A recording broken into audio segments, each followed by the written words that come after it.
So when we look at this, I mean, this is a huge deal when it happens outside anywhere. It's an even bigger deal when this is tied to a person's faith and their perception of God. And, we know that that's one of the reasons why pastors and leaders are held to a higher standard, and that we must go after accountability and must hold them. Harassment in the church, especially involving church leaders, it must be taken very seriously.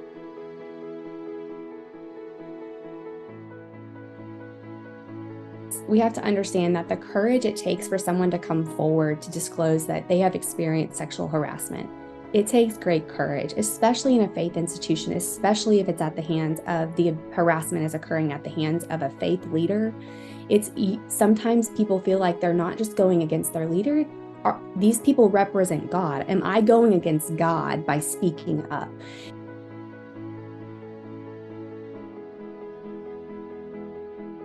But I would challenge, especially if there are any men listening, that it's not hard to treat people you work with or people at church or anywhere you are with basic human respect.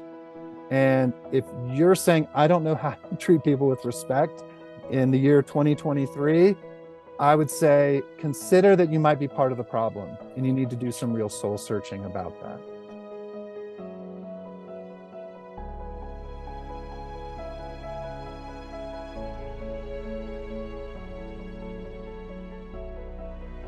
Welcome, everyone. We are here at the Grace Live conversation talking about sexual harassment. My name is Leanne Mayato, and I'm a Grace board member. I'm also a survivor of childhood abuse, as well as having played the role of advocate and whistleblower.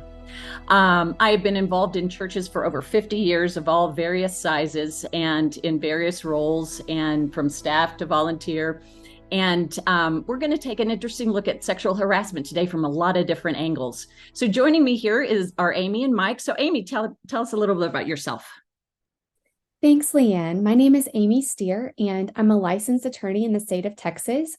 I worked with Grace for about 10 years in their institutional response, investigating allegations of sexual misconduct in faith institutions. I've also worked investigating allegations of sexual harassment, stalking, and violence in the university setting in Title IX. So thank you so much for having me today. Hi, everyone. My name is Mike Sloan. I'm the director of safeguarding at Grace. Our safeguarding work is our more proactive training and policy development work that we do. I'm a pastor by training, and I'm in Virginia. And just so you know a little bit about, most of you, I'm sure, joining have some familiarity with Grace. But just so you know, if you're a little bit newer to our organization, we're a Christian nonprofit ministry. We were founded in 2004. We have a very simple mission, and that simple mission is to help churches and Christian ministries recognize, prevent, and respond to abuse.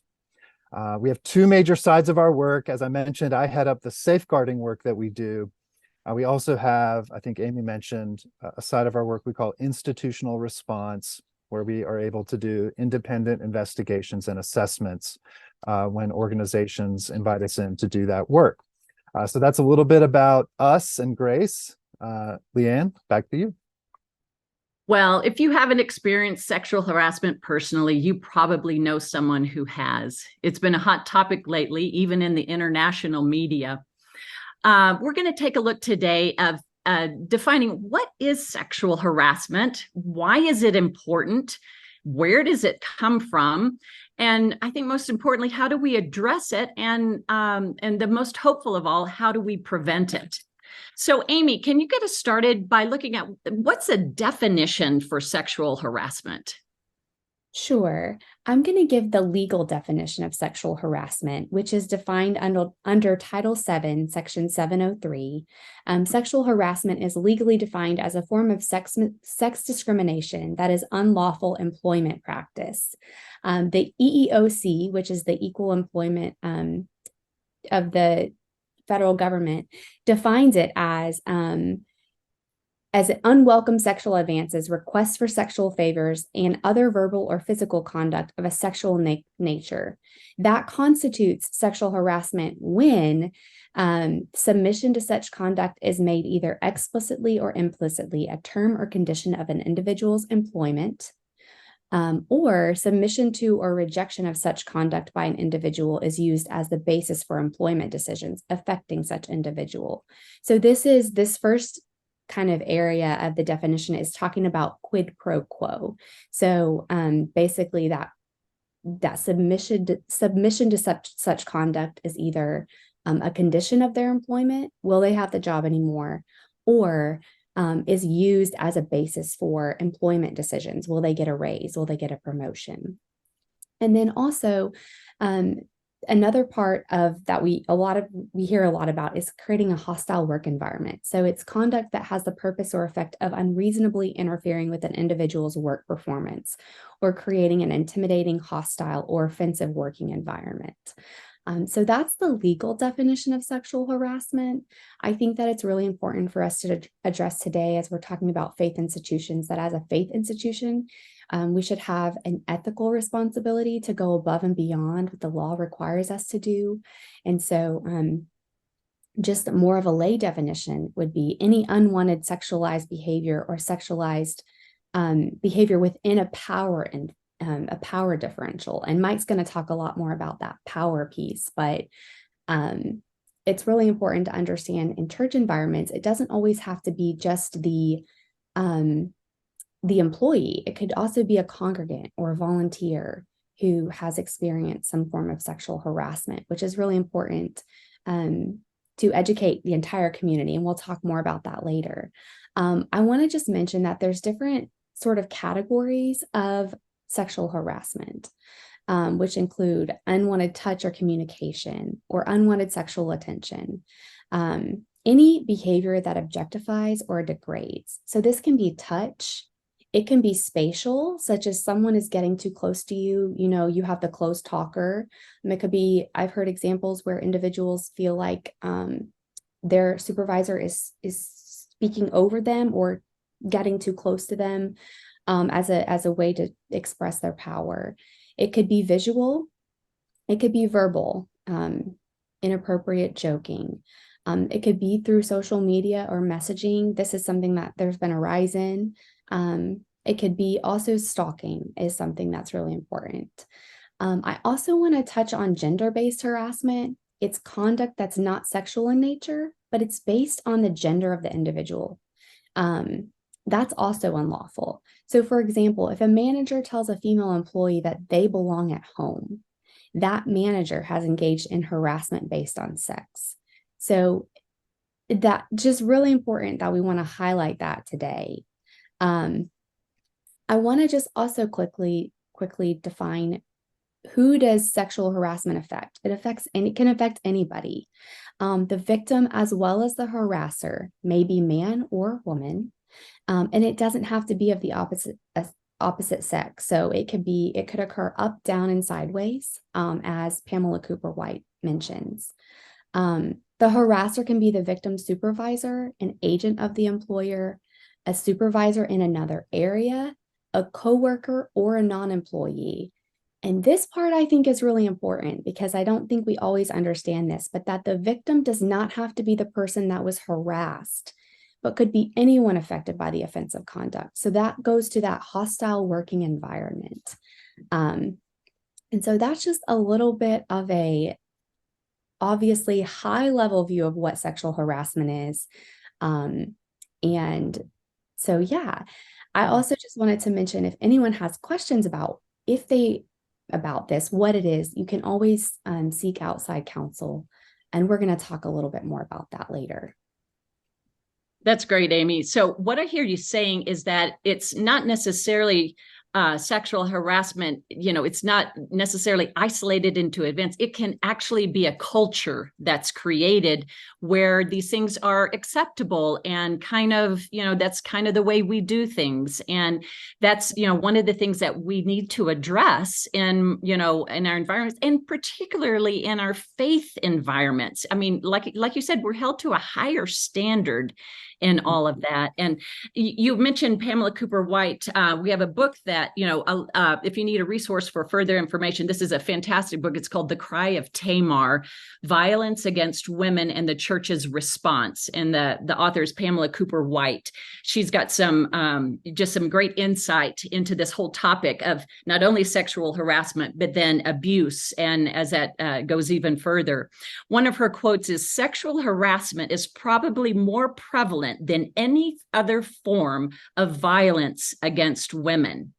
And, you look at that and you go, and as you said, it's not necessarily only men against women. It can be, but there's something more at the core of what this is. And Mike, I want to talk to us a little bit more. What's at the core of harassment? Where does it come from? Yeah, thank you. So, thank you, Amy, too. Those were like some of the more common examples we see, unfortunately, all the time. And that's the key thing, is that it can be so many different behaviors. And just getting familiar with that is so important, that we have conversation, that we know that this is prevalent. It does impact people. Many of us would just not think of that impacting people we know, or like, would that happen at my church? But it does happen at churches, and that's the reality. And like you quoted, Leanne, from Pamela Cooper White, it is a prevalent form of violence. And that raises questions like, are you sure we should classify it as violence? Is it that serious? So she talks about it. A lot of times people say, well, it's kind of more of a milder form of violence. Well, first of all, it is common. There are surveys that have been done, and Amy mentioned the EEOC, the Equal Employment Opportunity Commission. When they do surveys, the surveys come back, about 1 in 4 women say, yes, I've suffered sexual harassment. But then once they start to actually define and give some of those examples, like unwanted touch, propositioning someone, you holding your job over someone, whether you advance to whether you engage in some sort of sexual behavior, or just unwanted sexual conversation. When you start to give shape to some of those examples, the rates actually go way up. And it shows that we have work to do to categorize harassing behaviors properly and understand them. And then to answer the question, Leanne, it's not just something that's mild. It's not something that is not a big deal. Some people say that because, well, it's not like, intimate partner violence or physical assault where there's like bruises and wounds. But it is a form of violence because it involves twisting power and holding power over someone. Think of it using the power you hold if you're the employer or the boss or the supervisor, or if you're the landlord and you're using the fact that you control whether someone stays in an apartment or not, or you're just using more generally male power and trying to hold male power and entitlement over women to objectify or exploit. Using power in ways, that's why we consider it a form of abuse, because it is using power. It's a misuse of power. It is an abuse of power. And for someone who says, well, it's not that bad though, here's why it's that bad, because many times it is often evoking fear. And first of all, people, objectifying someone, dehumanizing someone, that is the exact opposite of what God calls us to, as Christians. So using power in this way to objectify and dehumanize, it's completely against Jesus's view of power. Using another person for your own, for example, sexual gratification, that's just completely against the Christian faith. And it's driven by attitudes of entitlement, that I can treat someone and use someone in that way, whether it's putting them in their place or using them for sexual gratification. Jesus calls us to love our neighbor as ourselves, not to dehumanize people. And often the same types of dynamics we see with abuse: power and trust being weaponized, secrecy, isolation, someone living a double life, like in a church setting, a lot of times those apply. And this is something I had to learn. As Amy mentioned, anyone can be a victim of sexual harassment, not just women. Men are often victimized by men. Women can be victimized by women. Certainly the most common situation are men who offend and harass, and women are the most often victims. I had to learn, though, that look, if someone is even making a joke or getting in your personal space, if you hold less power, and this is hard for me because you can't tell on Zoom, but I'm 6'8", I'm a big guy. And so I don't have that experience often. I had to learn, if someone's getting in your space, that can be terrifying because you don't know if it's going to keep going. Is it going to progress to unconsensual touching and go to assault or something worse? And so there's often fear with harassment that some of us are just not used to thinking about or understanding. And it's very important that we treat, and this is what Jesus calls us to treat everyone with basic human respect. And, I talk to a lot of groups on this and we do training on this. A lot of times people say, well, I'm not sure how to treat people anymore. I'm scared. And, I'm not saying there's not a place for clarifying conversation around these issues for sure. But I would challenge, especially if there are any men listening, that it's not hard to treat people you work with or people at church or anywhere you are with basic human respect. And if you're saying, I don't know how to treat people with respect in the year 2023, I would say consider that you might be part of the problem and you need to do some real soul searching about that. So yeah, I'll stop there. End of sermon. I'm sure Amy and Leanne, you have thoughts about all of that. Mike, I think that's great. There's so much to this topic. Well, obviously, we're not going to answer all questions and hit on everything. And we're just hoping in this conversation to give enough information to prompt you to research further and to go deeper. We'll provide some recommended resources in the chat and then also in the YouTube information as well. But, you brought up so much, we hear the legal terms and we think, in the courtroom or in the broader society, we see, harassment lawsuits coming out and everything. And then, Mike, you've mentioned multiple times the importance of, when it happens in the church. So, Amy, talk to us a bit about, we've got standards in the legal realm, but in the church, why does it matter so much? And how can we make shifts and changes in that? Mm-hmm. That's a great question. And Mike hit a little bit on this, just treating others with dignity and respect. Harassment is very important because, as we've mentioned, it's more serious than it seems, and it does have long-lasting emotional and psychological effects, and the consequences can be economic, psychological, and others too for victims. And so, I love this quote that Pamela Cooper White gives in her book. She said, sexual harassment strikes at a person's dignity and self-esteem precisely because it is sexual. It is therefore also a spiritual assault because it erodes and intimately attacks the dignity, identity, and worth of the victim.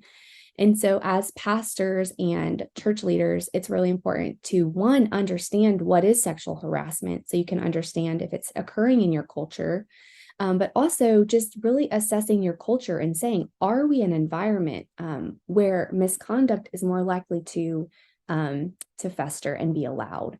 And so having the humility and the ability to really humble ourselves and assess our culture, assess, are we a safe environment? Are we providing resources and training and avenues for those who may be having sexual harassment to come forward?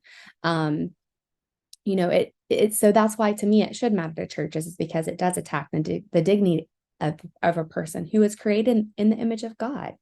And with that, especially if it occurs in a church setting, there's also some sort of spiritual harm that occurs. And so it makes it really hard for people to also affiliate or identify with Christianity sometimes.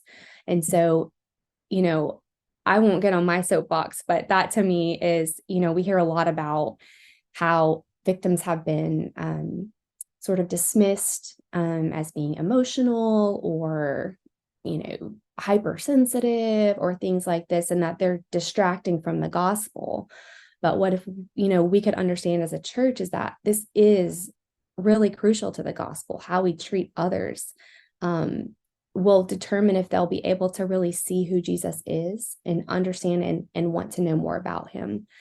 And so I think that's why it's really important for faith communities. And two, just that accountability piece that we talked about earlier. As Christians, we have a duty, an ethical obligation to hold ourselves to that higher standard.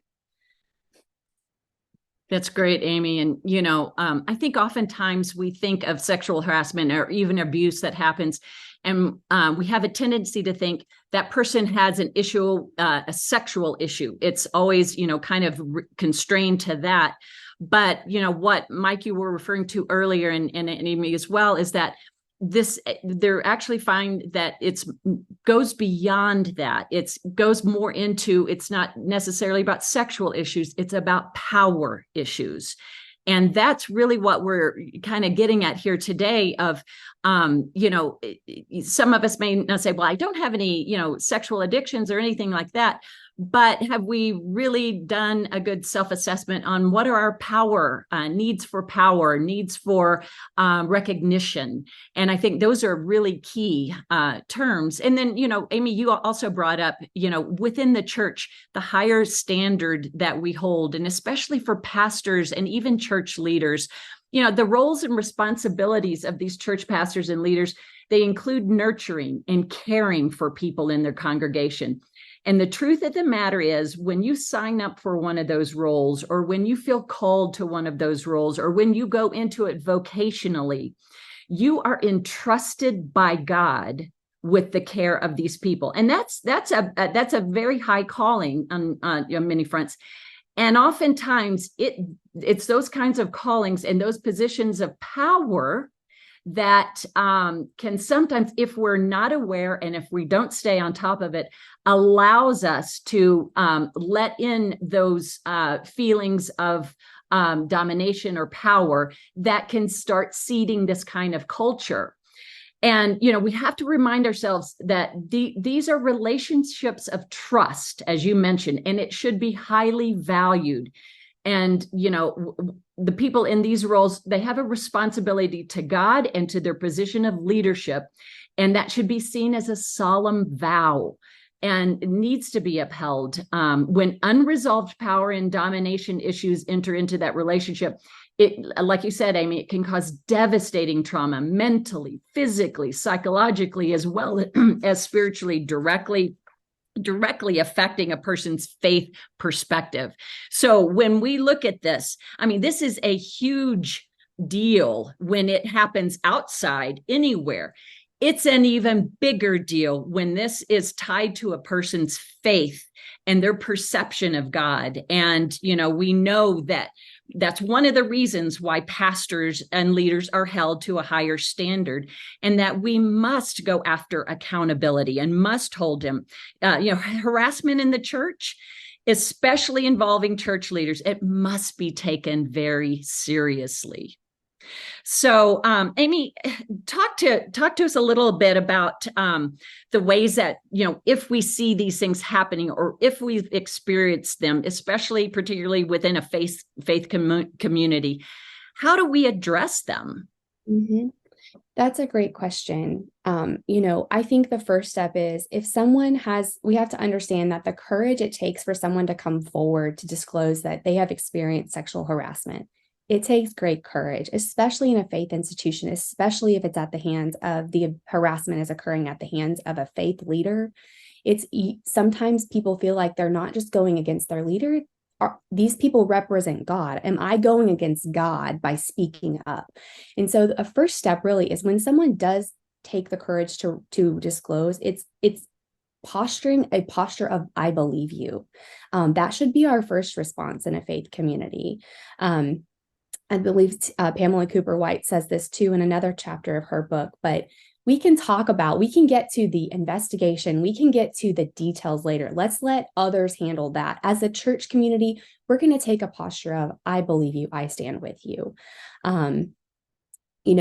3/4 of ignored advances, so when someone comes forward, so like 3/4 of ignored advances escalate.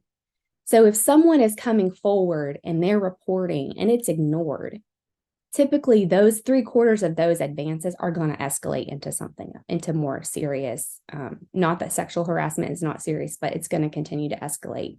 And, in my experience, having done this work for over 10 years, most of the time when people do come forward with allegations of sexual harassment, there's other underlying issues at play as well. So it could be spiritual abuse, it could be economic abuse, it could be emotional abuse, or it could also be sexual harassment. It could also be sexual assault. And so it's very important that when these allegations are brought forth, that faith communities respond well and that they take them very seriously. It's also very important that their credibility is not questioned. And so that's something that, we've talked a little bit about. It's important to mention here that there are legal protections for whistleblowers. So if someone comes forward and says that they witnessed sexual harassment occurring, or that they witnessed harassment, there are legal protections. The EEOC states that it's unlawful to retaliate against an individual for opposing employment practices that discriminate based on sex, or for filing a discrimination charge, testifying, or participating in any way in an investigation, proceeding, or litigation under Title VII. So it's very important that churches understand that when people come forward, it takes a lot of courage, and that they also have legal protections. I will say this, that charges alleging sexual harassment and retaliation are often linked.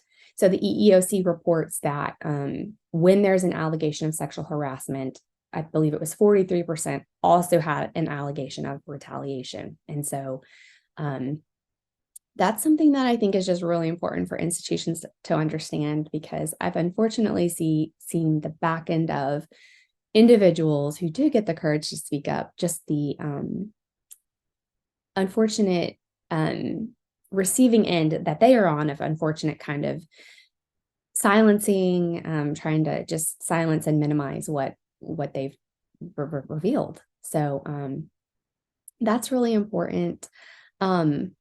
We talked about the victim's safety and welfare a little bit, but that must be the top priority. Connecting people to resources. So that's really important as a church, that you know your local resources, so that when these allegations come forward, you can connect your congregants to resources as they need. I think it's really important, I'll say this and then I'm going to pass it to Mike, but I think it's really important that faith institutions understand our limitations, right? We are not experts in everything. Just like if someone comes forward and says they have a broken arm, we're not going to try to fix their arm. And so it's really important that churches understand the limitations and also can outsource and help refer people to resources that can really help them when they're engaged, have experienced harassment and abuse. Mike, are there any other comments on institutional response? Yeah, I mean, those are all excellent things. I maybe reiterate that leaders make all the difference in the world in creating the type of culture that is safe for someone to come forward. Leaders hold tremendous power by the way you talk about this, by the way you connect it to our humanity in God's word, and the priority of God, that people are respected, that people are safe, that power is not being used to exploit or violate people. You can make a safe environment and create a safe culture. Leaders can do this. Now, it doesn't happen overnight, but you have to have the courage. First, you have to have the humility, first of all, to learn and listen to survivors, listen to people who have suffered harassment and how awful it is, and the psychological and the spiritual and all the consequences that can come from that and impacts. But you have to, as leaders, create the type of culture needed for safety. your policies must be clear in naming protocols of here's what's going to happen, like laying that out for people so they know what they're signing up for is also critical. We encourage churches to not only, you have to have things within your policy of how leadership at the church is going to respond, but like Amy said, we're not experts in every role, and we shouldn't have every role. There is a place for independent evaluation of allegations, sometimes investigation or consultation. You have to have policies that recognize the power differences that are often involved. So Matthew 18 for many churches is kind of the playbook for how you respond if there's a problem. But in our view, Matthew 18, go to the other person first, does not apply when there is fear and power and potential, if it's more severe abuse, it's maybe violating civil laws. If it's in more severe abuse, is not just violating civil laws, but the more severe forms of harassment like stalking and assault, those are violating criminal laws. Some of that's criminal behavior as well. That's not a Matthew 18 issue at all. And leaders who have power need to, when they get any wind of that, go follow some good protocols that step in and are not continuing to make people vulnerable and subject to retaliation or other kinds of blowback. The other practical thing I would say for leaders in response is you have to learn what DARVO is. DARVO is an acronym that stands for deny, attack, reverse the victim and the offender. And Dr. Jennifer Fried in her research has shown that people who hold power and abuse power in some form, and so leaders who are harassing others would be an example of that. Often they're turning to DARVO type behaviors to interrupt a process of accountability, like in a workplace or in a church or somewhere else. And we have to have conversation around DARVO so that we recognize it, we're not held by its power, and we know that we cannot let those tactics derail thorough accountability. So that's essential. We're only hitting high points here in this conversation, right? We'll come back to some policy things in the next question, I think, when we talk about prevention as well. But certainly, policy really matters, getting things down and having a team approach as leaders that it doesn't matter who it is. All of us need to be accountable. And that's especially true for those church leaders who hold a lot of power. So. Yeah. And, on that note, I think a lot of times churches, are really nervous about when something comes forward or an allegation comes up of something. And, I had a question come up in the chat about, how do we know, if something is, should we take all of them seriously? How do we know if, it might, not be it might be a false one or whatever? There's, I remember an educator for a large college out on the West Coast. He had the mentality of, this is just standard. Every year they have some kind of allegations that come up, cases that come up that people raise concerns. And it's just, it's integrated into their system on how to deal with them. They take them very seriously. They listen to them. They investigate them. There is a formal procedure throughout that. And I think there are many churches and church leaders that get really nervous about this stuff.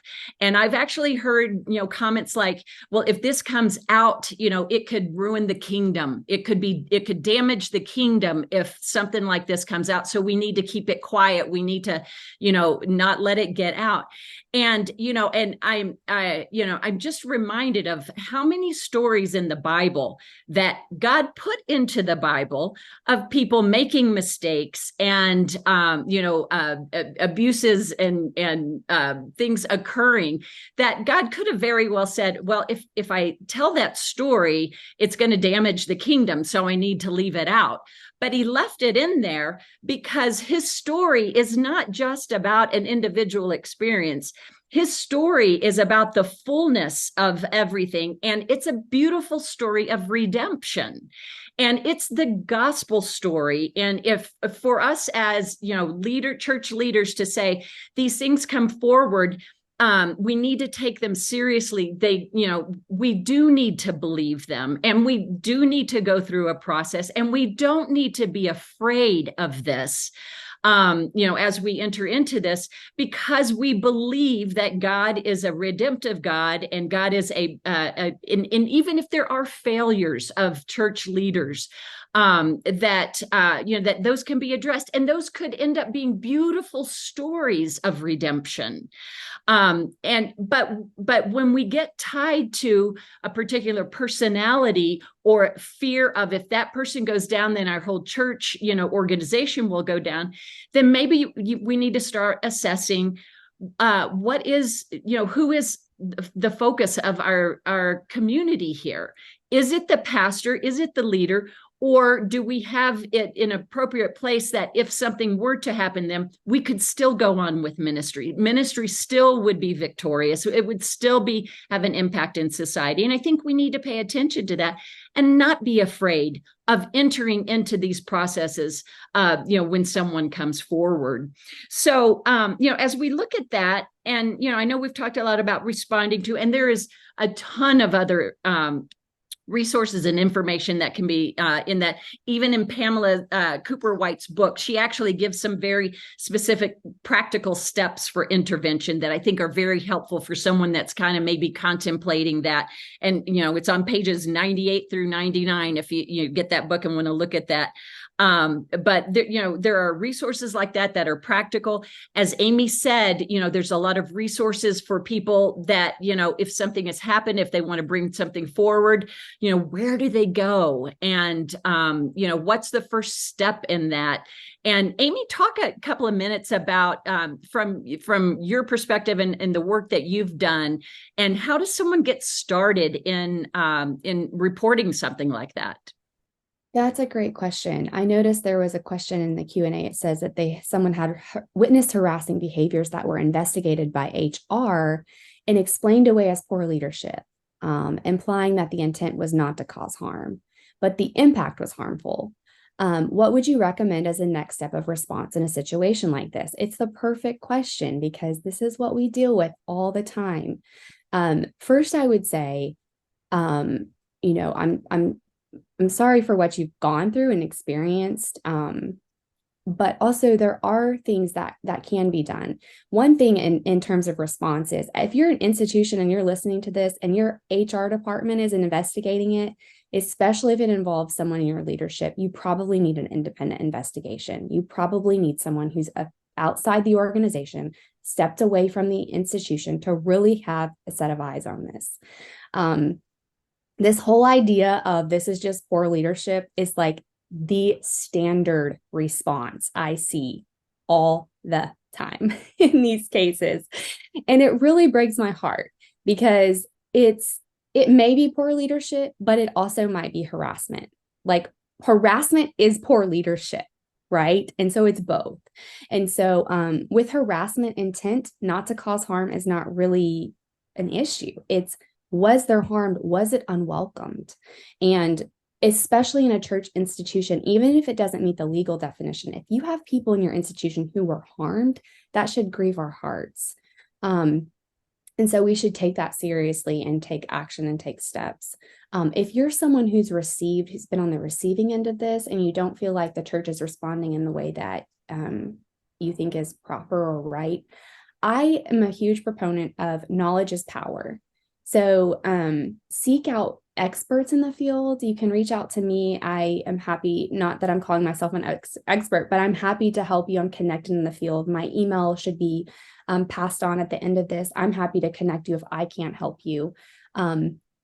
Seek out an attorney. I know that's like, attorney is almost like a cuss word in Christian circles because churches, I think, are really scared of getting sued. But even if you don't want to sue, you just want to know, what are my rights? What is sexual harassment? Was harassment involved here? Like, is this, just talking to somebody who knows it. If you're going to reach out to an attorney, I would reach out to someone who's an employment lawyer who understands sexual harassment, or someone who understands abuse dynamics in faith settings. There's a handful of individuals who have a firm handling on that.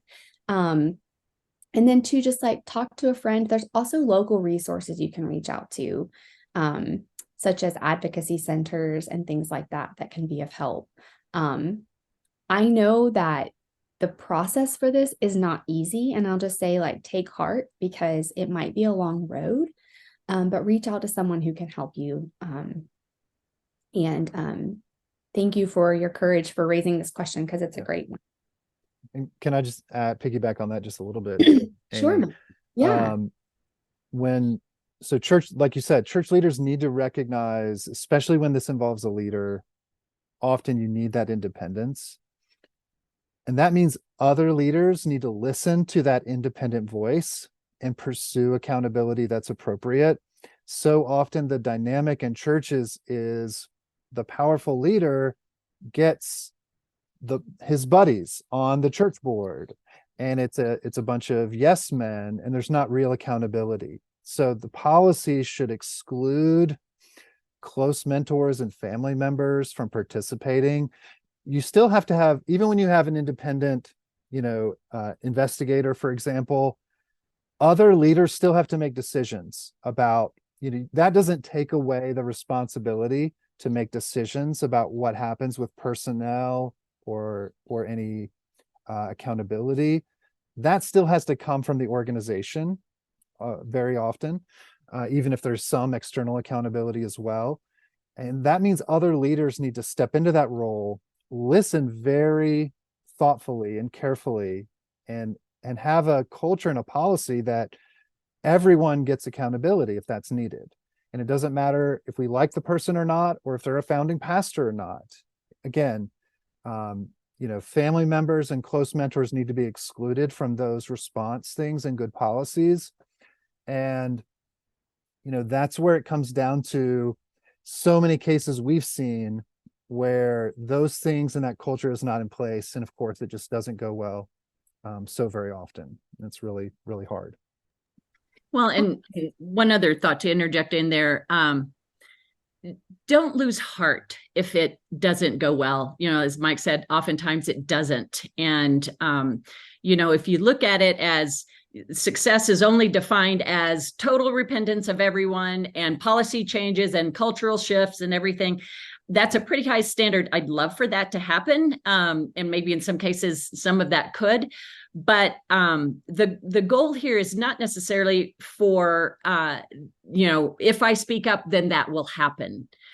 If you speak up, it is your own, it is you giving voice to your own soul here. And you have to look at it as it's, for many, victims in this, it's that's pretty much the only power that they have, is the ability to speak up. And it's hard. It's not easy, and it can get very messy. And that's why it's very important to have a support system around you, to tap into the resources that Amy had mentioned there before, and to get good counsel on next steps and how to do things, because it's a long, hard road, because you're going up against something that's much, much bigger than just a one-on-one relationship. Oftentimes, as Mike said, it's a culture, and a culture shift takes a long time to change, but it won't change if there aren't people that are speaking up and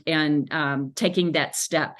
But again, it's about personal health, and how do you become strong enough, and what are the resources that you need to become strong and to be able to have that voice. So yeah, this is a whole messy and area of speaking up. I want to shift us a little bit now into kind of a more hopeful thing of, say that there's some church leaders or, faith communities out there that say, okay, we want to change. We want to prevent this. We want to get on the other side of this and prevent this from ever happening. Mike, talk to us a little bit about, what are some tools and resources and, wisdom that we can have in order to learn how to prevent this kind of stuff? Sure. So I mean, in the church, especially if we just think about a church context again, do we have leaders who have the ability to speak and name these realities? That doesn't again happen overnight, but we have to work toward that. We need leaders who have the humility to learn about these issues, the courage to speak. And if we don't name it and talk about it, we can't make progress. So just as a basic, like, how do we move forward? How do we prevent this? We have to start talking about it and working on it. Beyond that, I would just say training really matters. A lot of churches have a little blurb in their employee manual that says don't harass people, but there's no training. When there is training, often it's just limited to the staff of the church or maybe some of the leadership. And like, Amy was saying earlier, a lot of harassment in church settings is among the membership, and it's not just from the staff or experienced by staff. So we need to have a more holistic approach to training and these conversations. And so we need to have a more holistic approach to policy. We can't have the bare minimum policies that talk about harassment amongst employees. That's essential. But as we've tried to make the clear point, a lot of harassment in churches is experienced not just by or from the employees of the church, but within the congregation. And naming it, talking about it, educating all are huge steps to prevention and creating a safe environment. And within that policy, just having clarity for people. Here are places you can go to get support and help, whether it's outside the church or inside the church. Just making those clear, that really matters. That helps everyone understand. And that sends a message to harassers that, hey, you're not welcome here, and you're not welcome to do that here, if that's your intent. Having key boundaries in policy really matters. All policies should say basic things like all touch should be welcomed by the other person. A lot of church policies apply to kids ministry and the structured time of ministry of kids, but say little about healthy interactions and boundaries beyond that. Well, we need to have more holistic policies that say, look, if someone doesn't want a hug, don't give them a hug. I don't know how many times I've been training in churches where in a break, someone says, okay, there's a man in our church, he gives hugs, women do not want them. Or he keeps holding on, or he'll grab my hand and caress it. And I and other women do not want this interaction. Having that all touch should be welcomed by the other person, that other leaders make it clear we're going to step up and hold other people, and especially hold men accountable, or anyone. That really matters. And connect it to our Christian faith. That's how we do it, right? We say God calls us to be a place of safety, a place of respect, to love our neighbor as ourselves. And it goes to the heart of God's calling for our Christian communities who we're called to be. And so we have to give that empowerment to know in our policies, through training, through policies, here's when you speak up. And everyone needs to be, watchful. It's not about being paranoid or scared at church, but when you have the ability to notice something concerning, to either intervene or get someone who can and follow through. We have to work on that culture of holding each other, accountable. We have to get to that very core issue of how we treat each other and how we use power.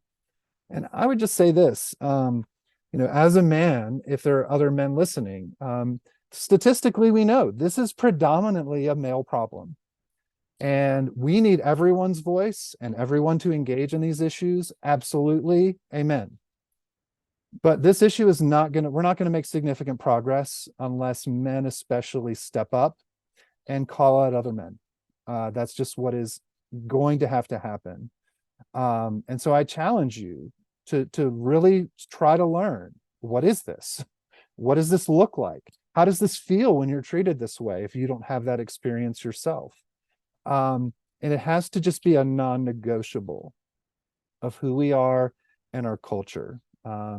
We have to know, what does God say about power, about violence, about entitlement, about safety and respect? And those are the core issues. So speak up, and if you're not a leader at a church, talk to your leaders about putting more policies and putting more training in place. Be the one who will intervene when that's necessary and when that's called for. So again, it's not going to happen overnight. We need to continue to make, incremental progress, I guess, is one of the things I would say as we get close to kind of closing this out. But every person is worth it. We have to make progress. We have to work on this. It's what God calls us to, who God calls us to be, and each person is worth it. So. Totally agree, Mike. A couple of the questions in the chat have been about, speaking up to those that, are in high levels of power, different things like that. And how do you go about doing that? I'd love to tell you there's an easy 1, 2, 3, 4 step on, if they're in this position of power, do that. The issue of what we've been talking about, the last hour or so, is that what's at the core of this are power issues. And so these are going to be happening at these levels of, top all the way down to the bottom. And as we've been talking about, if it's a cultural environment where these things have been set primarily by the leaders, then, it's invasive in the culture of what's acceptable and what's not acceptable. And, I think, some of the resources that, victims need to be learning up on is how to change, change culture, change innovation of change, different things like that, because what you're going up against is a huge issue, and it's not going to be tackled by one interaction. It's I just can't say enough about how important it is to start to understand the dynamics that take us to that. Diane Langberg has a great book out that she wrote on power in the church. And, it's a fantastic book that covers, it's called Redeeming Power, Understanding Authority and Abuse in the Church. And the more that we can educate about these issues, the more that we can start to get in front of them. And it might not happen, in our lifetime, but you have to keep thinking about it. If I make small incremental differences now, then maybe I can shift this narrative for my children or my grandchildren down the road. So any steps that we make that go forward are a gift to the community and a gift to the kingdom, because they may be messy and it may be painful and it may hurt, but what we're doing is ultimately helping to change a larger narrative, and that's not easy. So I'm we've got just a couple of more minutes here, and Amy, Mike, do y'all have any closing thoughts that you'd like to talk about? I already gave mine. So Amy, if you had Yeah. any more, go for it. There's a lot of questions in the question box that we didn't get to all of them. So you can email me. I'm copying and pasting some of them. I don't know if Zane can do that, and we can try to follow up with people. I'll just say, I really firmly believe that knowledge is power. And also having some of the questions are about response and how do you respond and what do you do? There can be a lot of fear around these issues, right? But those policies and procedures and that really clear guideline of here's what we're going to do when there's an allegation, we don't have to determine if it's true or not. We have a clear process for how to address these issues. That will eliminate fear. It doesn't have to be fearful. And that's what's really important, that you do have great policies and procedures in how you're going to respond when allegations come forward. A very clear process. So I just would encourage anybody who needs a good process to reach out to Grace. I know Mike does policy audits and can help you create a really great policy and process. To me, that is probably one of the most important things, along with education, is making sure that not not when, but if, no, not if, but when an allegation comes forward, this is how we're going to respond. And it really empowers your team. Like, it's so empowering. It's like, oh, okay, wow, we feel great. We feel empowered. We know what it is, and we know how we're going to respond as an organization. And it just alleviates so much stress about this type of issue. So that's what I would just encourage everybody to really do, kind of the action steps. You know, I know that several of the people have said that, is it possible to encourage church leaders to learn? It's a setting in which it's quite segregated, and most significant discussion takes place in men's meetings. I don't know if I have a response to that, only to say that Mike does.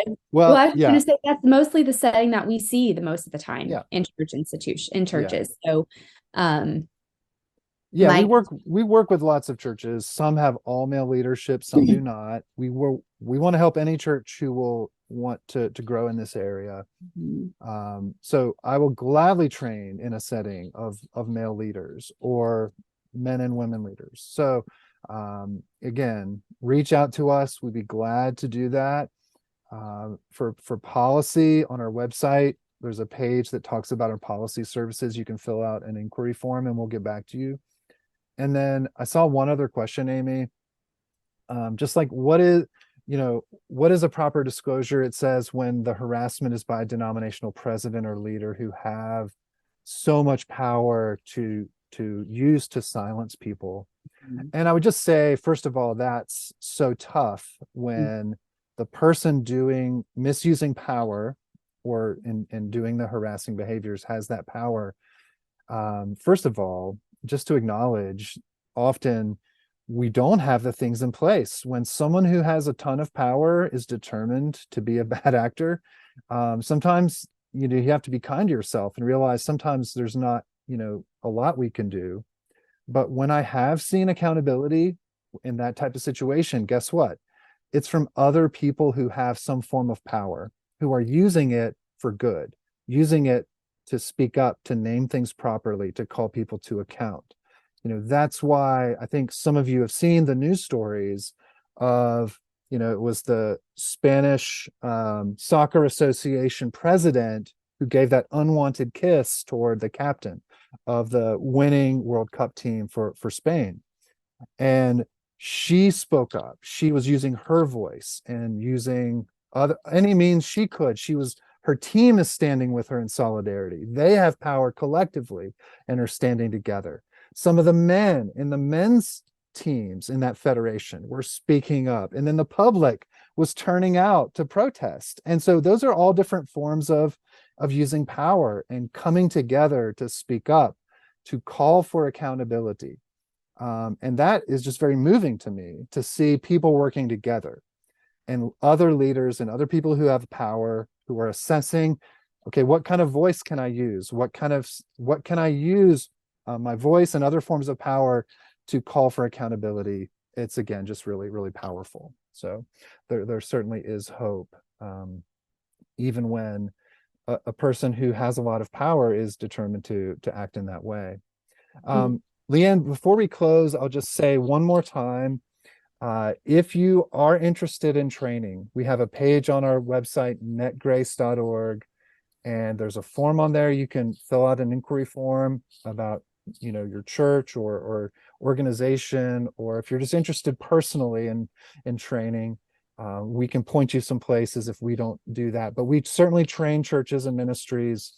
We help with policies, whether it's policy review or policy development. We can help you. So you can go to our website and fill out those forms, and we will follow up with you. We'd be glad to. And then, I think we have a couple more things as we close this out. Sure. Well, I just wanted to thank everyone that's attended and that has taken the time out to listen about this very important topic. I know there's probably a wide variety of people listening to this, whether you're on the end of you're being the victim of harassment. And if we were able to give you just a glimpse of light and hope in this, I hope that you will take these resources further and move toward the light. And for those of you church leaders who are just listening to this and we're here to learn more because this is important to you and you want to take that, I encourage you and thank you for doing it, because I know there's a lot of church leaders out there that are, at the point saying, we want to get this right.